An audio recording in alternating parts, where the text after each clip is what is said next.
Still another example of how sometimes I get something temporarily fixed, rigged up temporarily, and it's working well enough that I never fix the original problem. So here's my netbook with its audio output driving a cable, and in that cable is a splice, 3.5 earphone type, stereo earphone type cable, spliced to an extension, and this other cable goes to RCA adapters, and right into my .01 Tigers. These are my old pair of .01 Tigers, built in high school. And I've always told everybody the one thing a .01 Tiger does not like is a floating ground. So here I am with this rinky-dink setup. Very vulnerable setup. Despite my best advice I would give to anybody else not to do such a thing. And no preamp present, of course. I do have their preamp. I need to rebuild it. Power supply on it's shot or something. Switches are all cranky too. So a playful, rambunctious little kitty cat running around the house ran right through these cables, snagged this cable, and pulled it apart with the Tigers on, of course. All I really heard was a little bit of pop out of the one, well, both channels. It wasn't that loud of a pop, though. I was kind of surprised to find out that I'd blown a fuse in the Tiger. I was rather surprised not to have one channel working.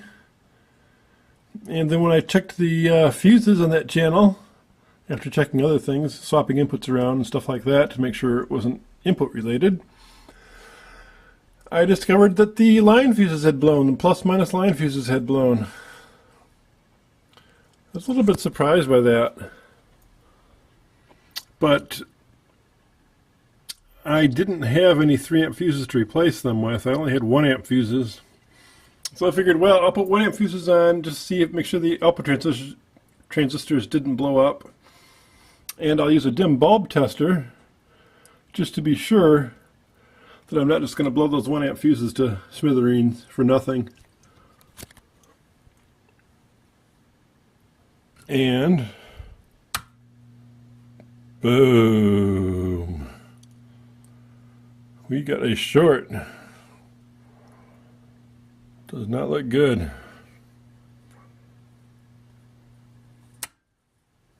So hopefully you've seen my dim bulb tester video.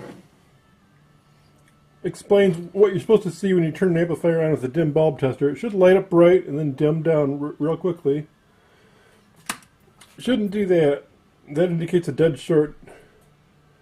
If I plug this amplifier in right now and turned it on, I would blow a fuse, either the line fuse or the plus-minus line fuses.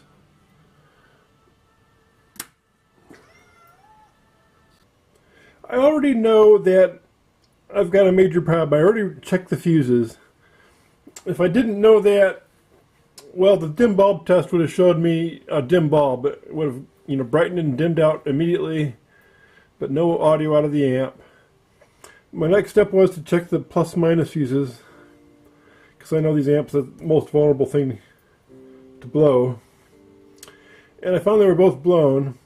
Replacing them, I got a short. So I know that much.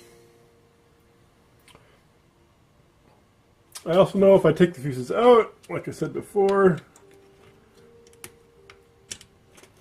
I got them loose.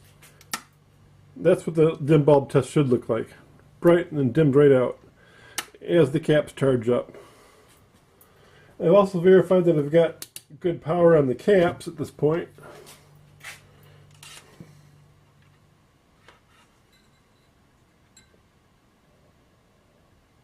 .4, I got the power off, they're holding charge. So I got my plus and minus 40. 39, like I said, because the power's off.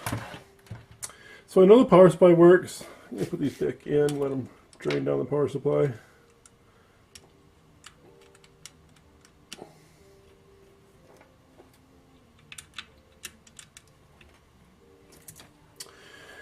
Okay, so next thing, I guess it's time to get into it. Now on the Tiger, the output is on the collector. I was thinking there's probably a shortcut one could take to prove that he's got shorted outputs without even taking the amp apart. So I'm going to try that real briefly. I'll just go to an audible alarm here. And I'm going to go right to ground. Speaker output ground, but... Alright. Output transistors are shorted to ground. Enough for this tester anyway. Let's see what it does in ohms.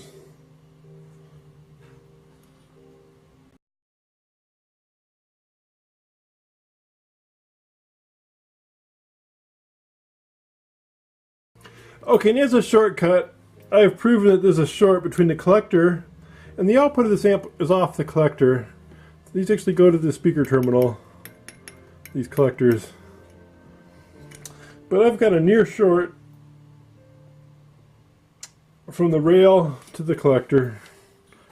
And I bet if I go the other way, I'll have the same short. Because I probably blew both the transistors. Yep. Looks like both transistors are maybe blown. At least one. The drag is you really can't get these transistors anymore. Originally they had the more famous and still available MJ 4509 and 809. Something like that. But these are actually 2N6328 and I don't know if I can read the other one. I think it's a 2N6331. Anyway, these were made by TI back in the day when SWTPC was still functioning, still around. The last time I blew this amp and rebuilt it, SWTPC was still alive, as evidenced by the transistors you can no longer get. So that's a long time for this amp to run without blowing up. If it wasn't for my cat, it would have gone longer. I don't really know why a floating ground should blow one of these amps up. You would think the crowbar circuit in these amps, these transistors here and here are crowbar. If you pull too much current across these resistors, I think it's this resistor actually, develop enough voltage across this resistor, it turns on this transistor and it effectively shorts out the output transistor drive signal. So really it should stop the amp from ever blowing a fuse even. And I know when I worked on the PAS 400 and 800 amps, I was a tester for them, I could short those outputs right down and the crowbar circuits would always protect them. You hang a short across the output of the amp. It was one of our standard tests. And the crowbar circuits would prevent the outputs from blowing up. And it appears to work pretty well on this amp too for shorts and stuff like that on the output. But a real big disturbance on the input, where the input's just blowing out of, off the rails, it's not able to protect against that for some reason. Overwhelms the crowbar, I suppose. I don't know really why. That's not a more absolute protection. So knowing that we've got a short, the fuses were blowing, the first thing I look at before I take the board off even, I'm going to remove this board. I'm going to take these two screws off and loosen the board. The first thing I do though, before anything else, just for my own reference, is I look at these four resistors, knowing Tigers, and I try to make sure none of these look like they're damaged or cracked. Because if they're cracked, I don't trust them anymore, even if they're still good.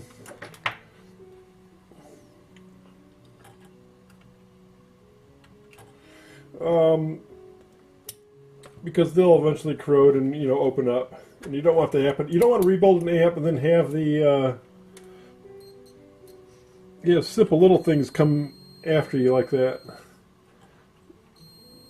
These are 0.39 ohm resistors and 0.1 ohm resistors. So I'm just using continuity just to make sure they're all got continuity. The other thing I want to do is make sure these crowbar transistors are working at the very end when I'm done. I'm going to have to think about an easy way to test those. At this point I've got the board loose though. I can gingerly pull it away. Normally there's enough lead length. This tiger's been worked over quite a bit. You can usually tuck it inside the flap a little, get a little more pull out. And now I've got all the output transistor connections, and they actually push on the Tiger. They've got little clips removed from a tube amp to plug into the transistors.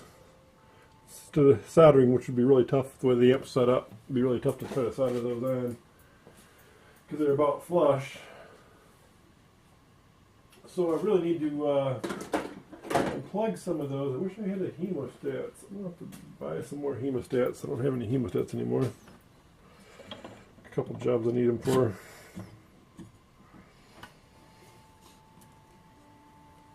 So I'm going to very carefully unplug these transistor wires, and the emitter and base wires, like I said, just plug in, and I can unplug them that easy. Pull them right out. Alright, so emitter and bases are all disconnected. Outputs are sitting free, unhooked. What's interesting about the 0.01 Tiger, with the outputs coming off the collectors, the output final, the drivers, are actually able to make this amp work without the output. I can actually run this amplifier without the output transistors up to a few hundred milliamps, milliwatts of output power. Just running the driver transistors. And the way the amp is set up, I can get away with doing that. So that'll be my next test of this amp. I'll hook up an audio input. I'll hook up some speakers. With any luck, the amplifier still works up to a couple hundred milliwatt output. This is why I attached a speaker and an audio source. Not enough drive to really do much, but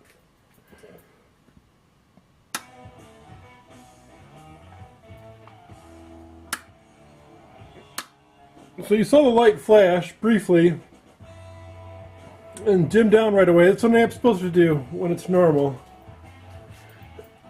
Unfortunately, right now I should be having clear audio, and I don't. I got fairly distorted audio.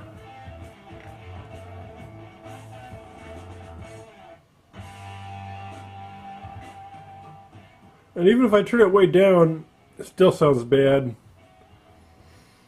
So unfortunately, I've got a problem beyond my output transistors. This amp's going to take some work. With an oscilloscope across the output and the level real low, I get a fairly clean sound. As soon as I crank it up though, it's pretty obvious I'm losing half my waveform.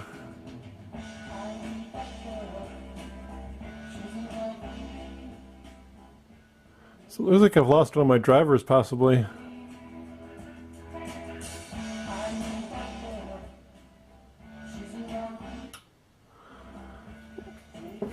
At this point, my hopes of a quick output transistor change job and getting the amp back in service right away are kind of dashed.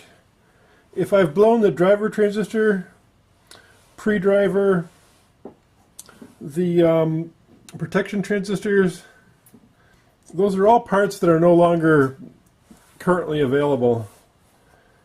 So I have to look up replacements for them. In the case of some of those RCA transistors, it might be kind of tough. A lot of the early amps, early audiophile amps, were really kind of a product of RCA and their audio department, and writing some really excellent books. And inspired a lot of engineers, and providing some very high-end audio type transistors, you know, specialized for audio. which wasn't really a focus for too many manufacturers. So in the early days of audio owe a little bit to RCA.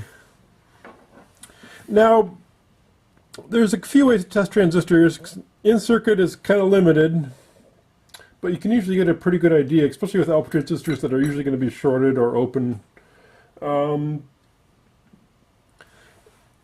A TO3 output transistor, which is like what one of these are. Let's see, this would be what, an NPN? No, this would be a PNP. Anyway, base, emitter, and then the case itself is the collector. Base, emitter, case itself is the collector. This is something you can do with any ohm meter. You can test a transistor. I, however, like the old-fashioned analog meters for this function. Just because I don't really have to look at the meter, I can kind of look at it out of the side of my eye. You know, my side vision, not really my main vision. And see it bouncing around there. So if I go to the base, I should see a diode, and then I should see another diode, both wired the same way. I don't really even care which is emitter or collector for this test. So you test it like two diodes. And another odd thing is some ohm meters, it's not very often you'll find it, but this one in particular, this Archer kit, and the Micronita one in black look just like it. The ohm meter is backwards on these. This is actually positive and this is actually negative as far as the ohm meter battery. So I see a forward junction here. I see a forward junction here. That's what I should see. Tagging it the other way, I should see opens. And this is a brand new transistor out, so. And then from collector to emitter, should be open. And it should be open as well. And I should see no movement at all on the needle. If I start to see just a tiny bit of movement when I'm doing this test, I'll want to go to a higher ohm meter range and check for leakage on the transistor. A new transistor like this will have very low leakage. Let's see, let's set my range to 10k ohm range here.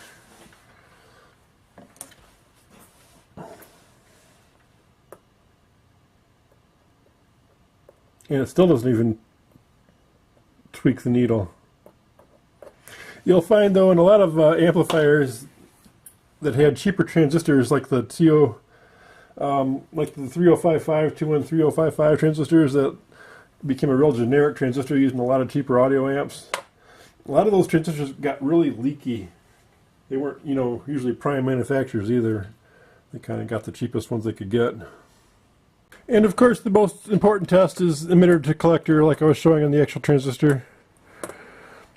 In addition to testing each diode, should be nothing.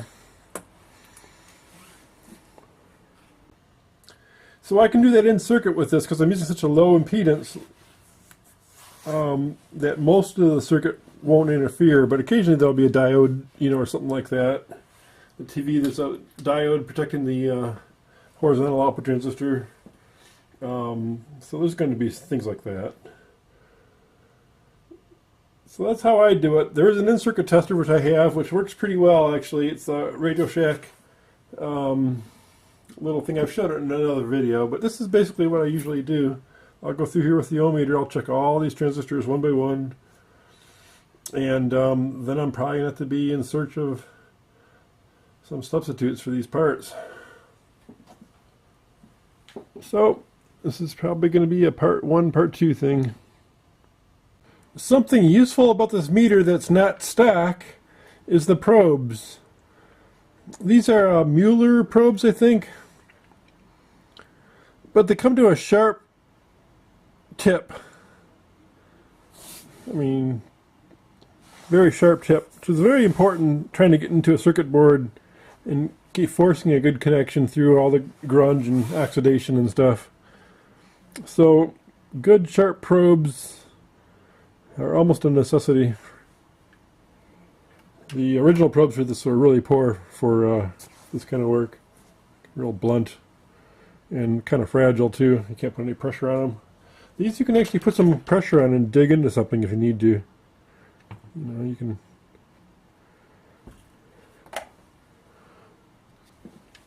After testing some of these transistors, I'm in a lot of trouble. Both the outputs are shorted, which I kind of expected. This top crowbar transistor, protection transistor, is shorted. Driver is shorted. So that's kind of a stopping point for me. I'm going to have to probably remove the PC board and start pulling these transistors out. Double checking them all out of circuit. You know, double confirm they're all blown. And I must do some research to try to find out what I can use to replace these. These guys in particular are going to be tough to replace. They got sort of a built-on heatsink.